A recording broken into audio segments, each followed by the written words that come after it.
Act 1, Scene 1. Verona, a public place. Enter Samson and Gregory with swords and bucklers of the house of Capulet. Gregory, on my word, this life is better than the farm. We were bound to carry a sword, not a sickle. For then we would be sick. No, for the sickle shall for your hand, then your sword, meaning you have a sword hand.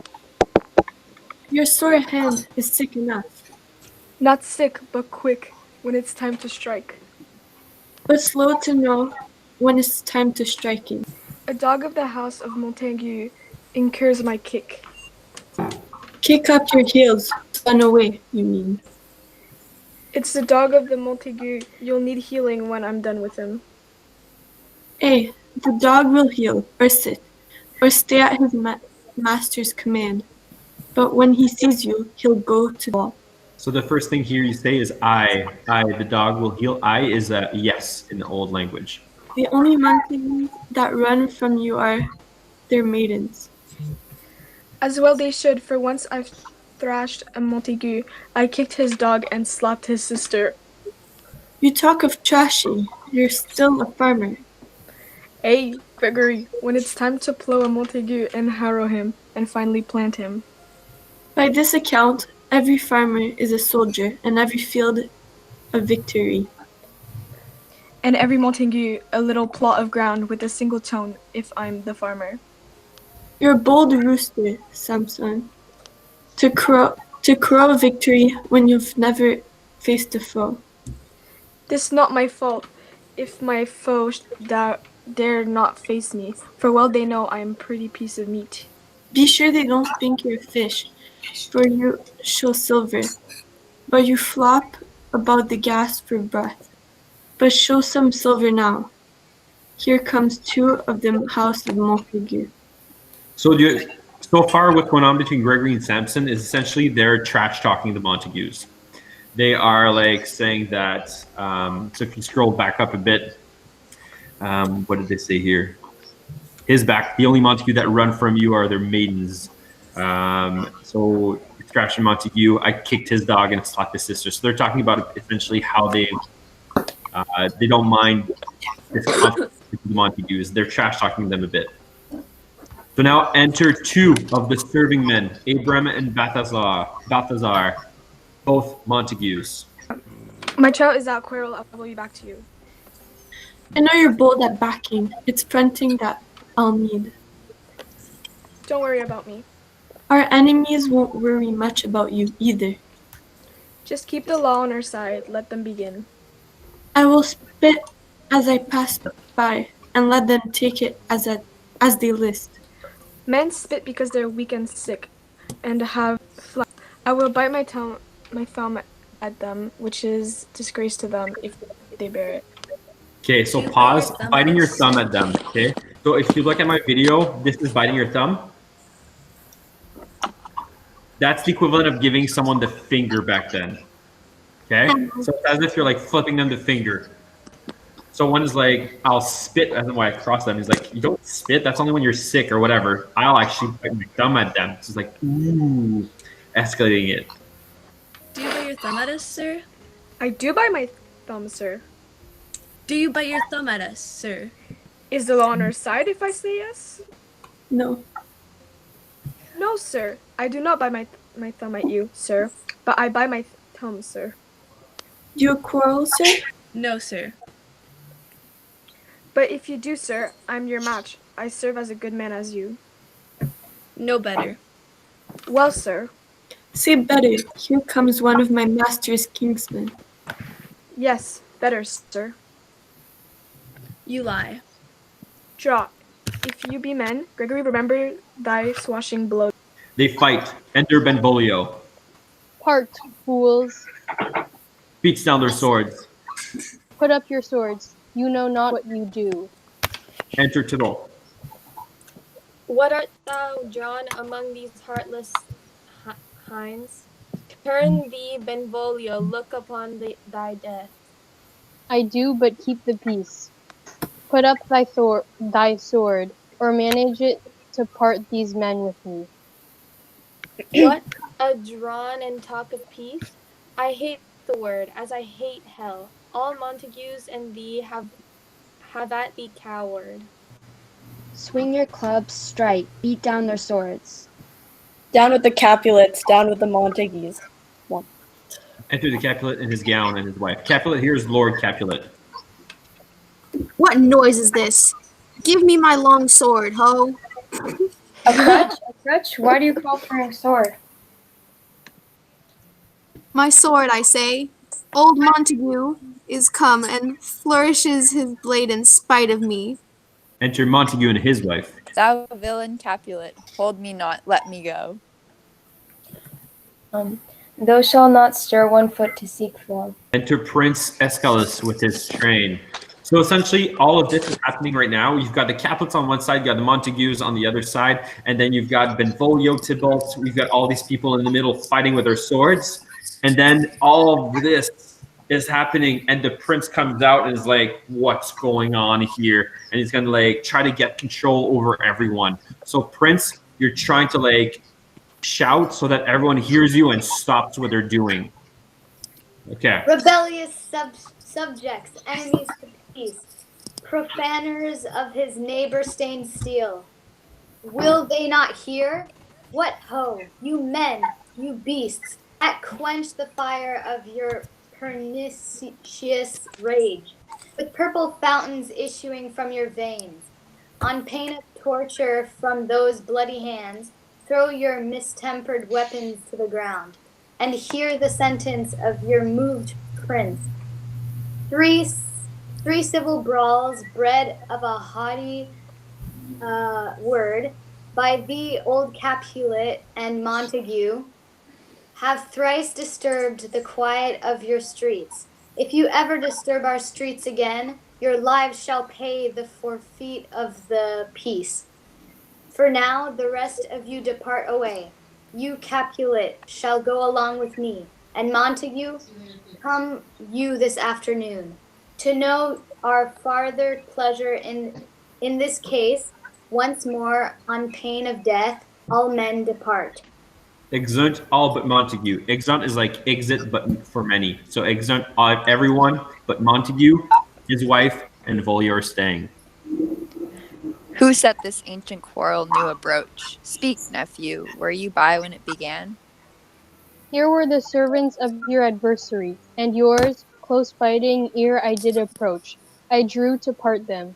In the instant came the fury Tybalt with his sword prepared, which, as he breathed defiance to my ears, he swung about his head, hurting no one, except to make a hissing, scornful wind. While we were interchanging thrusts and blows, the prince arrived, saving Tybalt's life. Where's Romeo? Has he been seen today? I only hope he wasn't at this fray. Madam, an hour before the dawn I rose, and walked abroad, all lost in thought, till underneath that grove of sycamore, the groves from the western wall I saw your form. I called a greeting, but he turned away, and stole into the cover of the wood. It seemed to me his mood was like my own, being one too many by my weary self, and glad fled from him who fled from me. So essentially, what's going on now is that they stayed behind, and Lady Montague and Benvolio, the Montagues are asking, "Where's Romeo? Where is our son?" And then Benvolio's like, "Well, I saw him under that tree the other time. He doesn't seem to be himself right now. He's like kind of occupied." Many a morning has he there been seen, with tears dampening the morning dew, adding to the more mist that made of his sighs. But as soon as the all-cheering sun arises, away from light my melancholy son comes home, and in his chamber pens himself, shuts up his windows, locks out daylight, and makes himself an artificial night. Black and portentous must his humor prove, unless good counsel may the cause remove. My noble uncle, do you know the cause? I neither know it nor can learn of him. Till now, he's always spoken candidly. We've begged the boy to give us hints or clues, but he, his own affections, counselor, is to himself as secret and as close as the caterpillar in his chrysalis, not showing his bright-colored wings. Could we but learn from whence his sorrows grow, then we might have a chance to help the cure.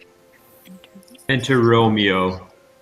See, where he comes, So please you step aside. I'll know his grievance or be much denied. I would thou wert so happy by thy stay to hear true shrift. Come, madam, let's away. Exeunt Montague and wife. So essentially, Benvolio's like, I'll go talk to him, see what's the problem with him. Let me do with it. So the Montagues leave. Romeo and Benvolio are staying. Benvolio is a very close friend to Romeo. They are the more like, you'll see that Benvolio and then there's Mercutio. Benvolio is the more like emotional, sensitive guy. Mercutio is more like the fun, adventurous type. So Benvolio is going to talk with Romeo here. Good morrow, cousin. Is the day so young? But new struck 9. Ay me, sad hours seem so long. Was that my father that went hence so fast? It was. What sadness lengthens Romeo's hours? The lack of what would make them seem too short. Not what, but who. Are you in love? Out. Of love? Out of favor with the one I love. Love from far away appears so kind, but once inside your heart it can be cruel. Cruel is when it's heart. Cruel when it's in my heart alone. When she afflicted too, then love were sweet. Where shall we dine? Oh me, what fray was here? Yet tell me not, for I have heard it all. There is much to do with hate, but much more with love. Why then, O balling love, O loving hate, O anything of nothing first created, O heavy lightness, sullen vanity, misshapen chaos of well-seeming forms, feather of lead, clear smoke, cold fire, sick health, still waking sleep, nothing is what it is. I hate this loveness, love I feel. Do you laugh? Romeo is saying that he's in love. He's like in love with someone, but the girl doesn't return his love back to him. So he's having a love crisis. Poor little emotional, romantic Romeo. He's in love with a girl called Rosaline. We don't know it yet, but he has not met Juliet yet. Okay, so he's talking about a girl called Rosaline. No, cuz I rather weep. Good heart. At what? At thy good heart's oppression. Then what an unfriendly friend thou art. Grief of my own lies heavy in your mind, which thou wilt worsen if you pile upon it with more of thine. This love that thou hast shown doth add more grief to too much of my own. Love is a smoke that raised with fume of sights. It satisfies a fire sparkling in lovers' eyes. It thwarted oceans filled with lovers' tears. What else is it? A madness most polite, a bear in chains, a glistening swan in flight. Farewell, my cause. Wait, let me go along. If you leave me so, you do me wrong. Leave you? I've lost myself. Is this my face? This is not Romeo. He's some other place. Tell me in sadness, who is it that you love? What shall I groan and tell thee? Groan or not, that's up to you. You're sad, so sadly tell me who. You'd ask a sick old man to carve his stone. It's sadness, cousin. I do love a woman. I got that much when I guessed you were in love. Such a marksman. The one I love is fair. A right fair target is the easiest hit. You miss. She won't be hit with Cupid's arrow. She will not stay to hear those loving words, nor tolerate a man with longing eyes. Then has she sworn she'll love no man at all? A waste of beauty, not to pass it on. How is it saintly, when she is so fair, to merit bliss by making me despair? She has forsworn to love, and that vow do I live dead, that I live to tell it now. Be ruled by me. Forget to think of her. Oh, teach me how I should forget to think. By giving liberty unto thine eyes. Examine other beauties. 'Tis the way to remind me she is far more beautiful. Farewell, thou canst not teach me to forget. I'll pay that doctrine, or else die in bet. Exeunt, and they leave. So that's scene one. The scene one is very long. We had the boasting of against the Montagues. We had the fight. We had the biting of thumb. Then the fight. We had the prince that stopped everything. Then you had the Montagues that are asking, "Where's our son and Romeo?" Benvolio was like, "I know where he is. I'll go talk to him." Then he talks to Romeo. Romeo says, "I'm in love with this girl, but she doesn't return the feelings."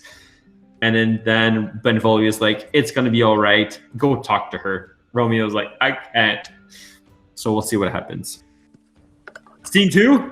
Ready for this? We've got the Capulets here. The Capulets are going to be talking. So we've got Lady Capulet and Lord Capulet, and there's going to be Lord Paris. No, never mind. Lady Capulet's not there. So it's Lord Capulet, Count Paris. Essentially, Count Paris is this political guy who just came in. He is promised, or he's a good guy for Juliet. So he wants to marry Juliet. He's interested in Juliet. And Juliet is of age. She's going to be 14 years old very soon. Perfect to get married. Oh my God. Because some ladies have children at that age already. So Juliet is ready to go. That scares me.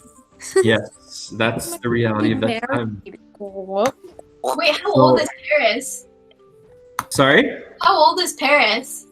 Paris is a bit older. I think he's in his 20s, if I remember correctly. Yeah. I don't like this play anymore.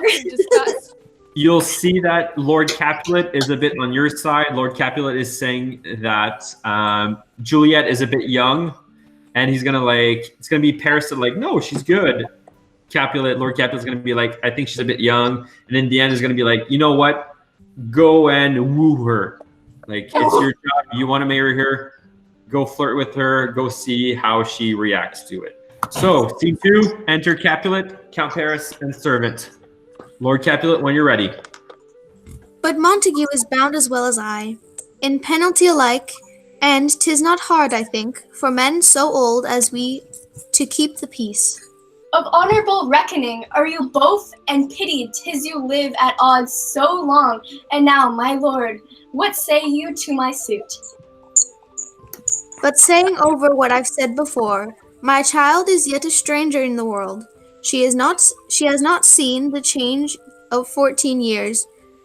Let 2 more summers wither in their pride, before we think her ripe to be a bride. Younger than she are happy, mother's maid. And too soon married, and those so early made. The earth has swallowed all my hopes but her. She is the hopeful lady of my earth. But woo her, gentle Paris, at her heart. My will to her consent is but a part. If she agrees, then carried with her choice are my consent and fair accord with voice. This night I hold an old accustomed feast, whereto I have invited many a guest, such as I love, and you among the store. One more, most welcome, makes my number more. Come, go with me. The servant giving him a paper. Go, Sire, trudge about, through fair Verona. Find those persons out, whose names are written there, and to them say, my house is welcome, on their pleasure stay. Exeunt Capulet and Paris. So he's saying to his servant, here, I'm going to have a party. Go find the people on this sheet, the names of the people on this sheet. Go find them and invite them to our house tonight. Find them out whose names are written here. It is written that the shoemaker should meddle with his thread, and the tailor with his leather, the fisher with his pencil, and the painter with his nets. But I am sent to find those persons whose names are here writ. But how can I guess what names are writ? The writing person has writ here, unless he tells me with his mouth. I must do the learned just in time. So he's saying here that he doesn't know how to read and write. So he's like, my master tells me to do this, but I don't know how. Unless he tells me with his mouth, I can't read a piece of paper. So I must to the learned. So he must find someone that knows how to, who has learnt to read. And so Benvolio and Romeo You remember they're out on the prowl just to get those nice beauties. So they're going to bump into the servant. Romeo, one fire burns out another's burning. One pain is lessened by another's anguish. Turn giddy and be helped by backward spinning. One desperate grief cures with another's languish. Take some new infection to thy eye, and rank pus of the old will die. Your plantain leaf is excellent for that. For what, I pray thee? For your broken shin. What, Romeo, art thou mad? Not mad, but bound more than a madam is. Shut up in prison, kept without my food, whipped and tormented, and good morning, good fellow. God gave you a good morning. I pray, sir, can you read? Yes, my own dark future and my misery. Perhaps you have learned that without book, but I pray, can you read any writing that you see? Yes, if I know the letters and the language. I could say as much. Rest you, Mary. Wait, fellow, I can read. Essentially here, it's kind of like, it's Shakespeare comedy, guys.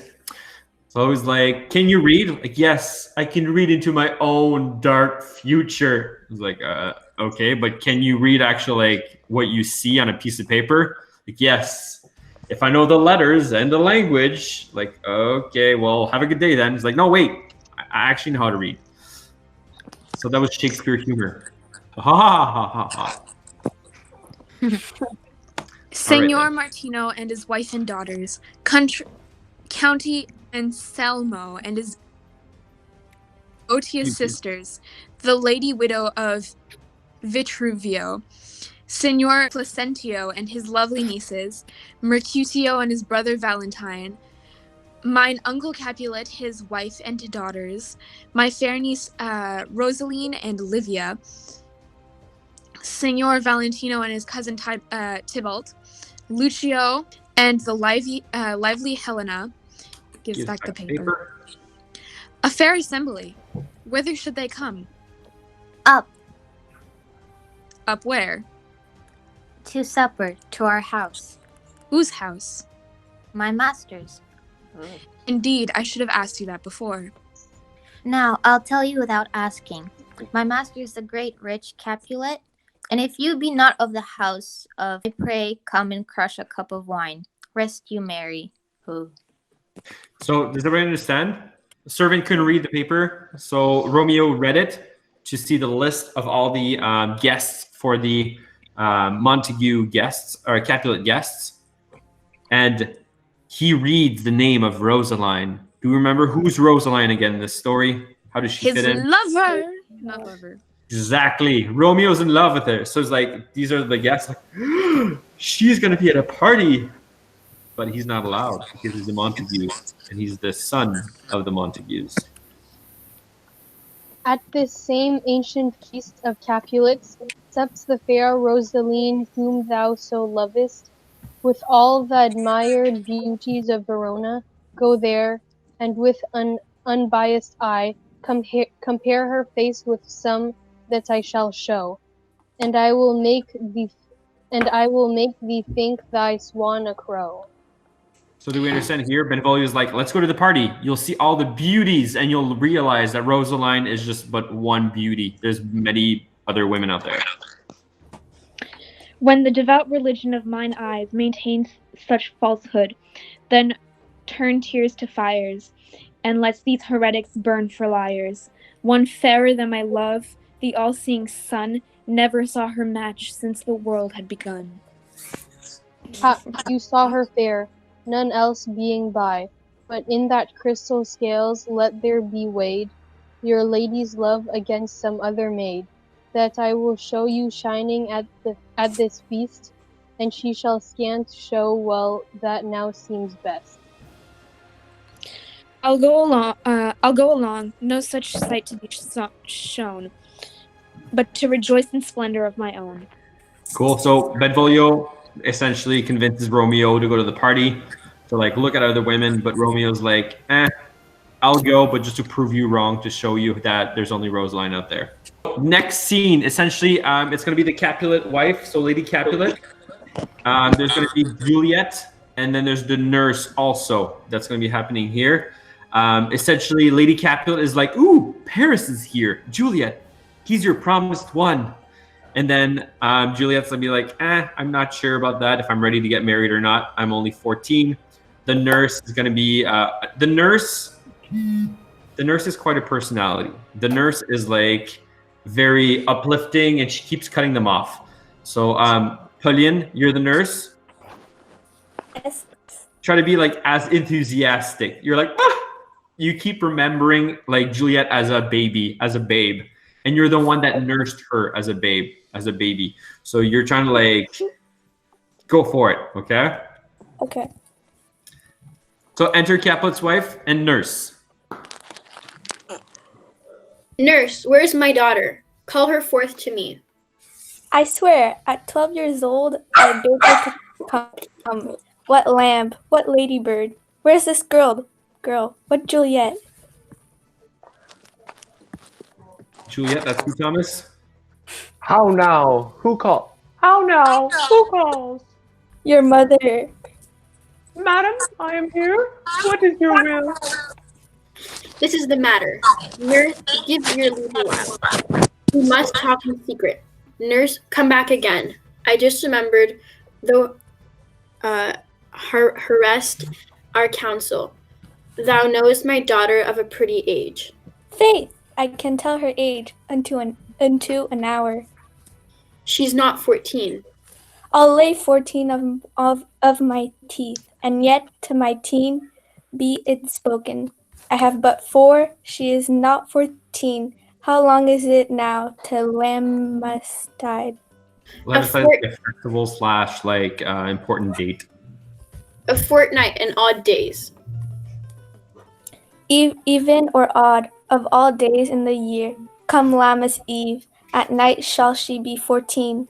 Suzanne and she, God rest all Christian souls, were of an age. Suzanne is with God, she was too good for me. But as I said, our Lammas Eve, at night shall she be 14. This since the earthquake, now 11 years, and she was weaned. I never shall forget it.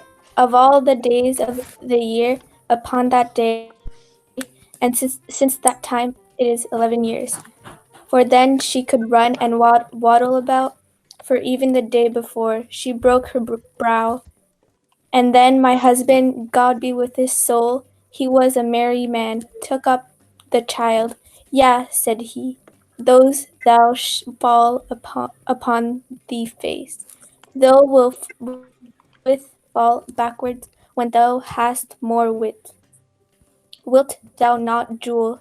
And by my lady, the pretty wretch left crying, and said, I, to see now how a jets shall come about. Enough of this. I pray thee hold my peace. Yes, madam. Yet I cannot choose but laugh. To think she should leave crying and say I, and yet I warrant she had upon her brow a bump as big as a young cockerel's stone, as perilous knock, and she cried bitterly. Yes, and my husband, fallest upon the face, thou wilt fall backwards when thou comest to age, wilt thou not, Jewel? She stinted and said, I. The nurse is basically saying like she remembers all this time. She rants on and like, I remember this one time when Juliet actually fell face forward and like knocked her head on the ground. And my husband came. Oh, that was a merry man. This little my husband. He said to her like, when you're smarter, you're gonna fall backwards, not forward. And then Juliet turned around and said, yes. And like that's what she's laughing about. So she's just like remembering the old times. And Cynthia too. I pray thee, nurse, say I. Peace, I have done. God mark thee to his grace. Thou was the prettiest babe that ever I nursed. If I might live to see thee married, I have my wish. That married is very theme I came to talk of. Tell me, daughter Juliet, how stands your disposition to be married? It is an honor that I dream not of. Well, think of marriage now. Younger than you, her and Verona, ladies of esteem, are made already mothers. By my count, I was your mother much upon these years, that you are still a maid. Thus, then is in brief, the valiant Paris seeks for you for his love.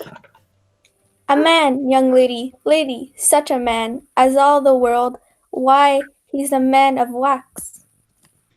Verona's summer hath not such a flower. Nay, he's a flower in a faith, a very flower. A man of wax, by the way, this expression is a rich man. So like a man that can afford like all this wax is a rich man. So it's like, are you sure you don't want to marry him? He's rich. What say you? Can you love the gentleman? This night you shall behold him at our feast. Read over the volume of young Paris's face, and find delight writ with the beauty's pen. The youngest chapter of an ancient book, edged with a golden dazzle as you look. Shall you not share in all the might possesses? Oh, having him, you'll make yourself no less. No less, nay bigger, women grow by men. Speak briefly. Can you like of Paris's love? I'll look and I'll hope to like, if I not to love, but no more deeply will I dart my eyes. Then your consent gives me strength to make it fly. Enter serving men. Madam, the guests are come. Supper served up you called my young lady asked for. The nurse cursed in the pantry and everything in extremity. I must hurry now to wait. I beseech you, follow straight. We follow thee. Exit serving men. Juliet, the count is waiting. Go, girl, seek happy nights to happy days. Exeunt. Are we good so far? Mm-hmm. So Lady Capulet wants Juliet to marry Count Paris. Juliet is not convinced yet. They're about to have their big party. 4. We're going to do scene 4 and see if we have time for scene 4. Are we okay for scene 4 right now? Mm-hmm. Okay, cool. So scene 4 essentially is the guys together. So we've got Benvolio, Romeo, Mercutio. So Romeo and his 2 friends are essentially plotting to go to the party itself. Romeo's all about his dreams, and Mercutio is going to like try to pop his bubble, saying the like dreams are like but thin things out of air. So like, don't trust your dreams. Stop being that romantic. Come back to earth. He's going to pop his bubble essentially for that. So Benvolio, sensitive, more down to earth. Mercutio, misadventure, a lot of like humor and stuff. Who's Mercutio? I am Jana. Cool. So Jana, you're fun, enthusiastic, but you're trying to bring back Romeo down to earth, essentially. Yeah. Good? Yeah. Romeo, you're like dreamy, you're like in your head, and you're thinking just about Rosaline. Sounds good? Oh, it's like me normally. Okay. There you go. So, go for it. Enter Romeo, Mercutio, Benvolio with 5 or 6 other maskers. So they're all like, they're torchbearers. They're on their way to going towards the party. They have the mask on because it's a masquerade ball, of course. It's Shakespeare. Benvolio, when you're ready. I see that we're a little underdressed. We have no mask or costume like the rest. But let them measure us by what they will. We'll measure them a measure and be gone. Give me a torch. I am not for this ambling. Being but heavy, I will bear the light. Nay, gentle Romeo, we must have you dance. Not I, believe me. You have dancing shoes with nimble soles. I have a soul of lead that nails me to the ground so I can't move. You're a lover. Borrow Cupid's wings and soar with them above the dancing crowd. Do we understand already here? Mercutio is like, come on, Romeo, let's go and dance. Like, but I'm in love. I can't. He's like, oh, you have Cupid's wings then. Float your way around. He's like trying to bring him back. Go for it, Romeo. I'm too sore wounded with his arrow to soar with his feathers, let alone my toes. His boat is leaking in the sea of love. He sinks, he drowns, he rots, and now he stinks. Is love a boat? I lacking oars and sails, and me a seasick sailor in rough seas. If love be rough with you, be rough with love. pitch love for pitching, and you beat love down. Come on, you wit. Let's knock and go inside, and let our legs be witty as we dance. A torch for me, let others dance. I'll be a candle holder and look on. Look, one, you mean? Come, we burn daylight. We mean no harm going to this feast, but I think we shouldn't go. Why? I dreamt a dream tonight. And so did I. Well, what was yours? That dreamers often lie. In bed asleep while they dream things true. Oh, then I see Queen Mab has been with you. She is the fairy's midwife, and she comes, in shape no bigger than agate stone, on the forefinger of an alderman, drawn with a team of sneezes, across men's noses as they lie asleep. Her wagon spokes are made of crickets' legs, the cover of the wings of butterflies, her reins of the smallest spider's web. Her wagoner's a small gray-coated In context here, he's talking about Queen Mab is like a fairy tale. It's like this. He's talking about like a little fairy that comes in at night and like poisons dreamers' heads with like dreams of love. So that's what he's talking about here. Her chariot's an empty hazelnut, and in this coach she gallops night by night through lovers' brains, and then they dream of love. Over courtiers' knees that dream on curtsies straight, over lawyers' fingers who straightway dream on fees, over ladies' lips who straight on kisses dream. Sometimes she drives over a soldier's neck, and then he dreams of cutting foreign throats, of breeches, ambuscados, Spanish blades, then drums in his ear, at which he starts and wakes. And being thus affrighted, swears a prayer or two, and sleeps again. This is that very Mab, that braids the manes of horses in the night, and snarls the elf locks in women's hairs, which once untangled much misfortune bodes. This is the hag, when maids lie on their backs. That... Peace, peace, Mercutio, please, peace. Thou talkest of nothing. True, I talk of dreams, which are the children of an idle brain. Be god of nothing but vain fantasy. This wind you talk of blows us from our purpose. Supper is done, and we shall come too late. I fear too early for my mind misgives, some of consequence, yet hanging in the stars, shall bitterly begin his fearful date with this night's revels and revels and expire the term of despicid life, closed in my breast by some vile forfeit of untimely death. But he hath the strangest of my course direct my sail. O lusty gentleman. Strike drum. They march about the stage. Excellent. Cool. So he agrees to go, even though he's dreaming. He's going to go and take a look at the women of the party, essentially. Sounds good? Yep. Good. We're almost done, folks. We've got the last scene, which is the party itself. Are we okay to do this one last? Yep. Yeah.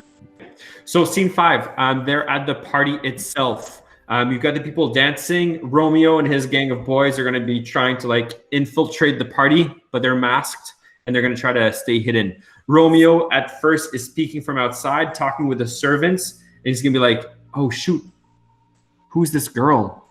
Talking about Juliet. He's going to spot Juliet for the very first time. And then you'll notice that, what's his name? Tybalt is going to be like recognizing Romeo and is going to be in an uproar. Like, what the heck is he doing here?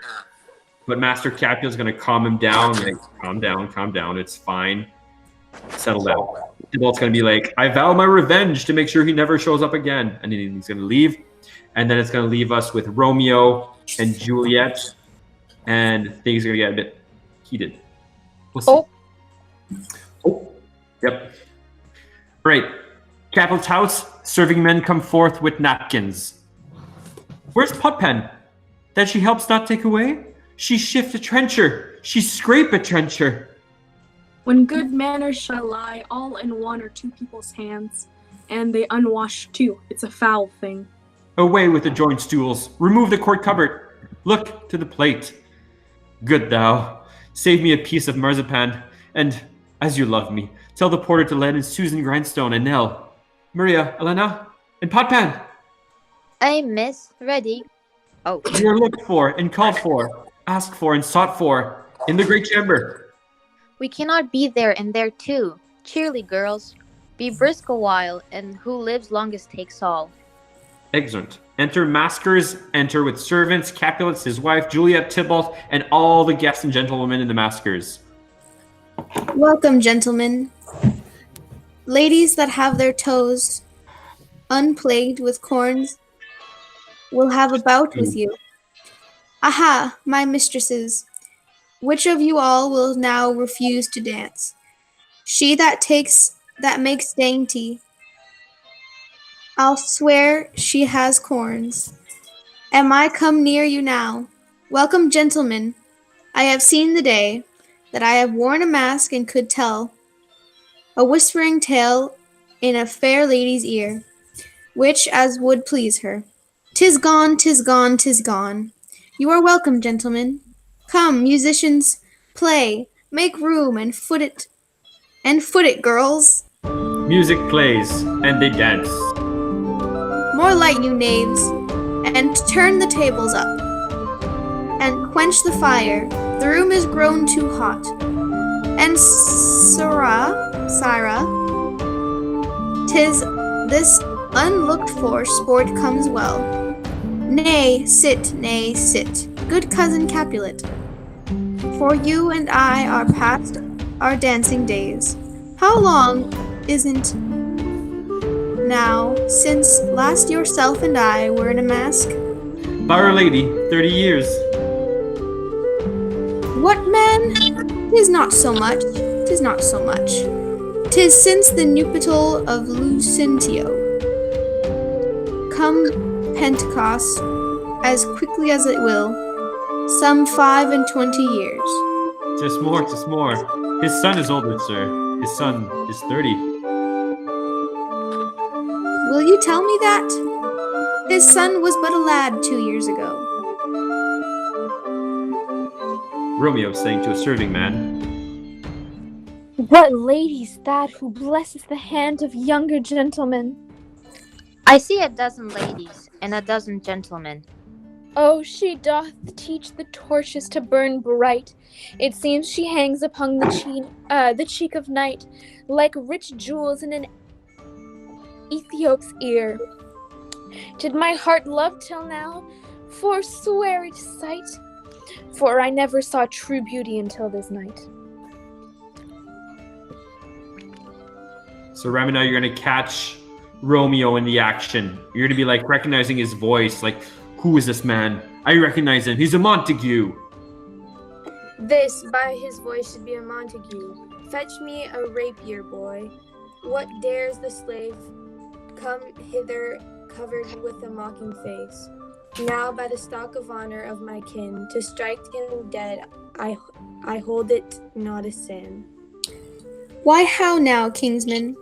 Wherefore storm you so? Uncle, there is a Montague, our foe, a villain, that is hither come in spite, to scorn at our solemnity this night. Young Romeo, is it? 'Tis he, that villain Romeo. Content thee, gentle cause. Let him alone. He bears him like an honest gentleman, and to say truth, Verona brags of him.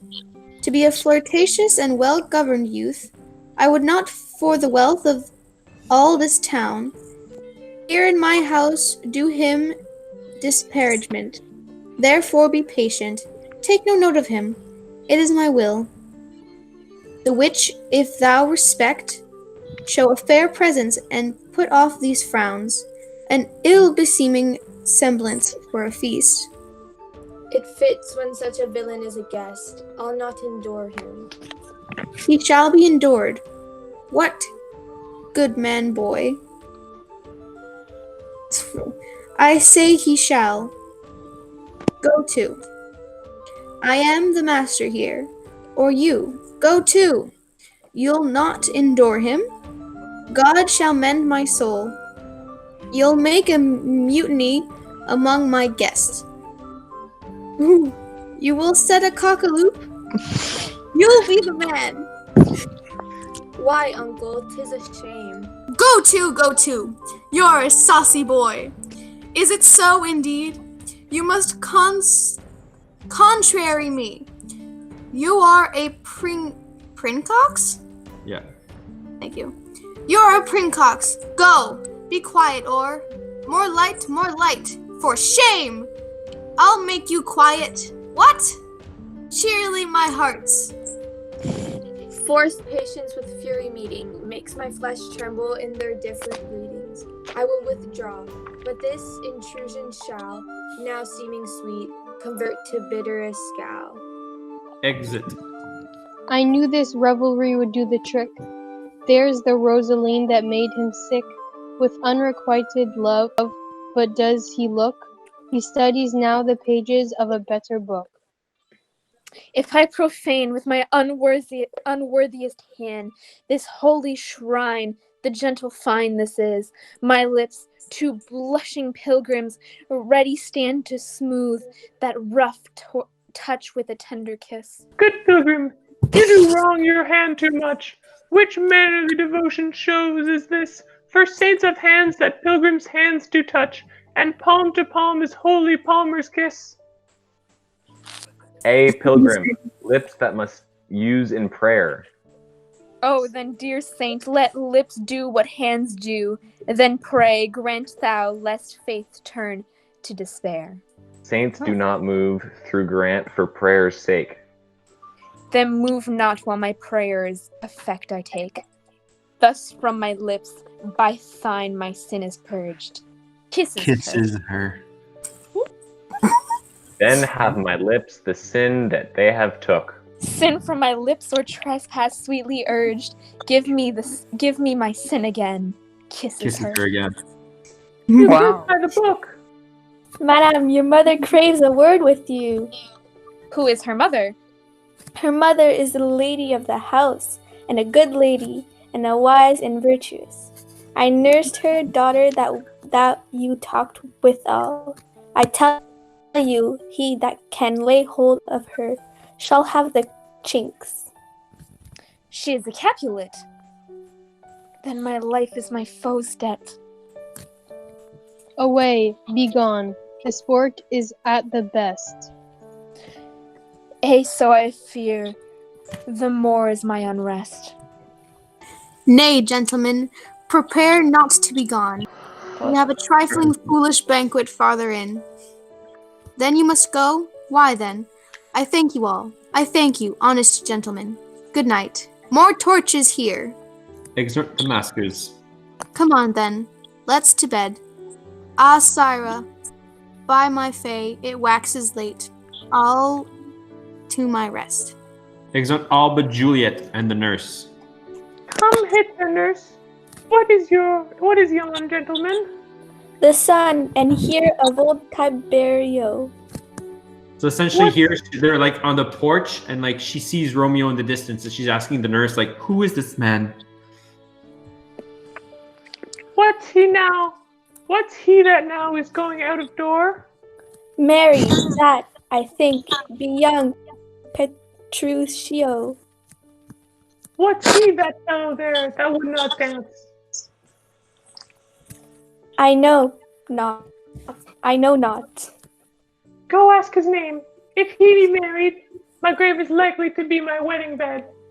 His name is Romeo, and Amant, the only son of your great enemy. My only love, sprung from my only hate, too early to seem unknown, and known too late.